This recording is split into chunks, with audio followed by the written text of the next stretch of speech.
આકાશવાણી સમાચાર સોનલ પરમાર વાંચે છે. સૌપ્રથમ મુખ્ય સમાચાર. નાણામંત્રી નિર્મલા સીતારમણે જણાવ્યું છે કે દેશને મૂડીરોકાણનું કેન્દ્ર બનાવવા માટે લેવાયેલા આર્થિક સુધારાના પગલાં ચાલુ રખાશે.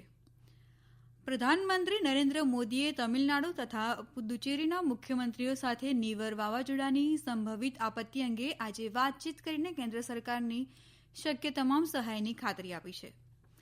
ગુજરાત અને હિમાચલ પ્રદેશ સરકારે કોવિડની પરિસ્થિતિને ધ્યાનમાં લઈને કેટલાક મહત્વના નિર્ણયો લીધા છે. વિદેશ સચિવ હર્ષવર્ધન શ્રૃંગલાએ વિવિધ દેશોના રાજદૂતોને જમ્મુ અને કાશ્મીરમાં આતંકવાદી હુમલાના પાકિસ્તાની આતંકવાદીઓના ષડયંત્ર અંગે માહિતી આપી છે.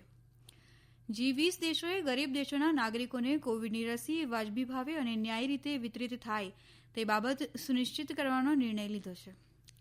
સમાચારો વિગતવાર. દેશને મૂડીરોકાણનું વૈશ્વિક કેન્દ્ર બનાવવા માટે કોવિડના પડકારજનક સમયમાં પણ આર્થિક સુધારાના પગલાં લેવામાં આવ્યા છે અને તે હજી ચાલુ રખાશે. નાણામંત્રી નિર્મલા સીતારમણે ગઈકાલે ભારતીય ઉદ્યોગ મહામંડળ CII દ્વારા આયોજિત બેઠકમાં આ મુજબ જણાવ્યું હતું. તેમણે કહ્યું કે નાણાં ક્ષેત્રને વધુ વ્યાવસાયિક બનાવવામાં આવી રહ્યું છે અને ડિસઇન્વેસ્ટમેન્ટ એટલે કે સરકારી મૂડીરોકાણ પાછું ખેંચવાની પ્રક્રિયા યથાવત રખાશે.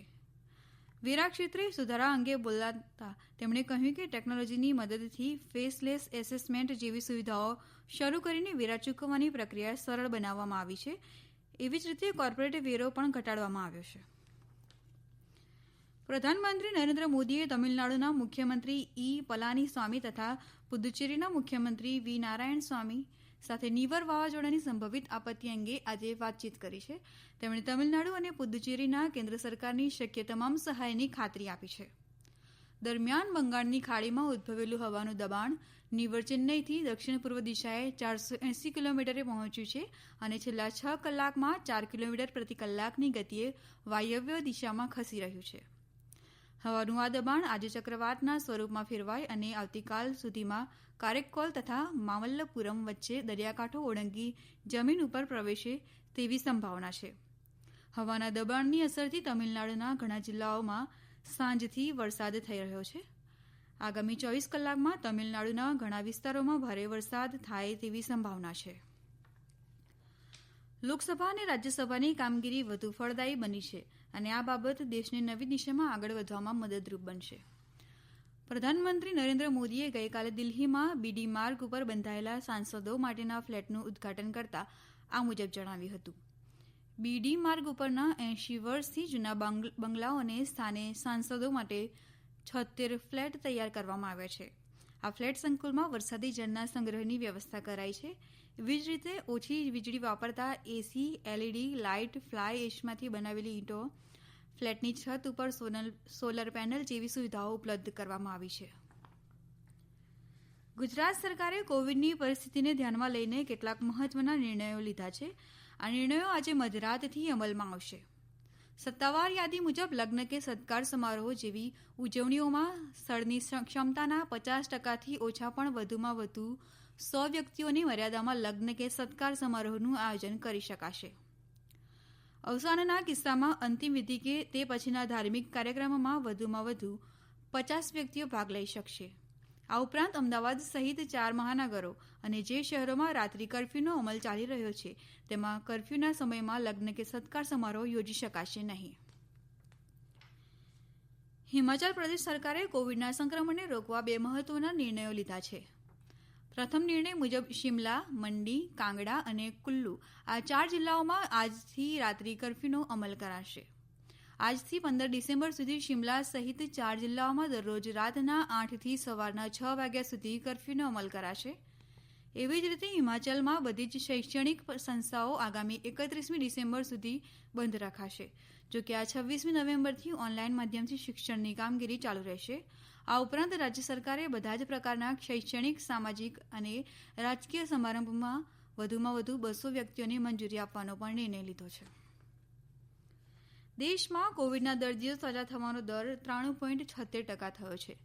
છેલ્લા 24 કલાકમાં 42,000થી વધુ દર્દીઓ સાજા થતાં કોવિડને માત આપનારની સંખ્યા વધીને 86 લાખથી વધુ થઈ છે. આ જ સમયગાળામાં કોવિડના 38,000થી વધુ નવા કેસ નોંધાયા છે. આ સાથે કોવિડના કુલ કેસોની સંખ્યા 91,77,753 થઈ છે. અત્યારે દેશમાં કોવિડના એક્ટિવ કેસોની સંખ્યા 4,37,782 થઈ છે. છેલ્લા 24 કલાકમાં કોવિડના 480 દર્દીઓના મોત નીપજ્યા છે. આ સમાચાર આપ આકાશવાણી પરથી સાંભળી રહ્યા છો. વધુ સમાચાર કોરોના અંગેના આ સંદેશ બાદ.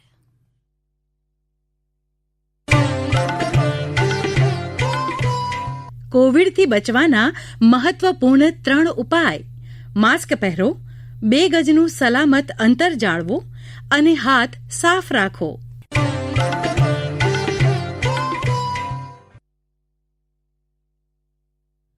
વિદેશ સચિવ હર્ષવર્ધન શ્રૃંગલાએ વિવિધ દેશોના રાજદૂતોને જમ્મુ અને કાશ્મીરમાં આતંકવાદી હુમલાના પાકિસ્તાની આતંકવાદીઓના ષડયંત્ર અંગે માહિતી આપી છે.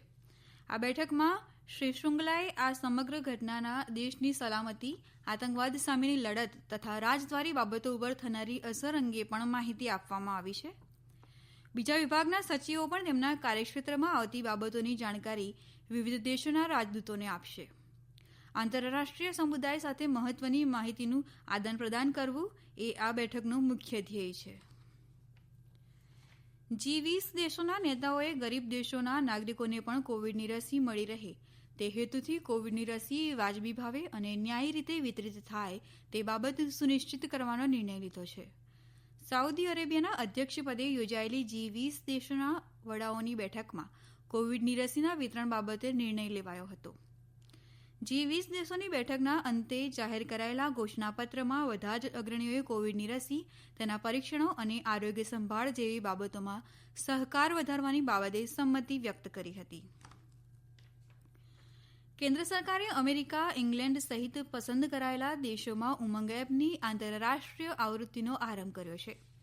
માહિતી અને ટેકનોલોજી મંત્રી રવિશંકર પ્રસાદે દેશમાં ઉમંગ એપને 3 વર્ષ પૂરા થયા એ નિમિત્તે યોજાયેલી ઓનલાઈન પરિષદમાં ઉમંગ એપની આંતરરાષ્ટ્રીય આવૃત્તિનો ગઈકાલે પ્રારંભ કરાવ્યો હતો. શ્રી પ્રસાદે આ પ્રસંગે જણાવ્યું હતું કે ઉમંગની આંતરરાષ્ટ્રીય આવૃત્તિના લીધે અમેરિકા, ઇંગ્લેન્ડ, ઓસ્ટ્રેલિયા, સિંગાપુર જેવા દેશોમાં વસતા બિનનિવાસી ભારતીય વિદ્યાર્થીઓ કોઈપણ સમયે ભારત સરકારની સેવાઓનો લાભ લઈ શકશે. એવી જ રીતે આ એપ ઉપર ઉપલબ્ધ ભારતીય સંસ્કૃતિ અંગેની સેવાના લીધે ભારતીય સંસ્કૃતિનો વિદેશમાં સરળતાથી પરિચય થતા વધુ વિદેશી સહેલાણીઓ ભારત આવવા પ્રેરાશે. કેન્દ્ર સરકારના પેન્શન ધારકના હયાતીનું પ્રમાણપત્ર જમા કરાવવાની મુદત સરકારે આવતા વર્ષની 28 ફેબ્રુઆરી સુધી લંબાવી છે. આ પહેલા હયાતીનું પ્રમાણપત્ર જમા કરાવવાની મુદત 1 નવેમ્બરથી વધારીને 31 ડિસેમ્બર 2020 સુધીની કરવામાં આવી હતી.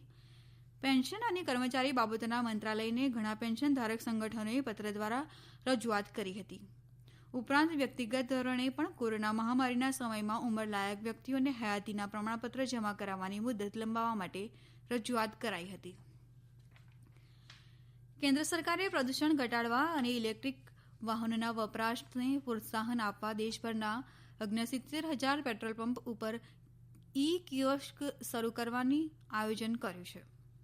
કેન્દ્રીય માર્ગ પરિવહન મંત્રી નીતિન ગડકરીએ વર્ચ્યુઅલ બેઠકને સંબોધતા જણાવ્યું હતું કે પ્રદૂષણ ઘટાડવાની ઝુંબેશમાં સહકાર વધારવા ઓટોમોબાઈલ ઉદ્યોગે આગળ આવવું જોઈએ.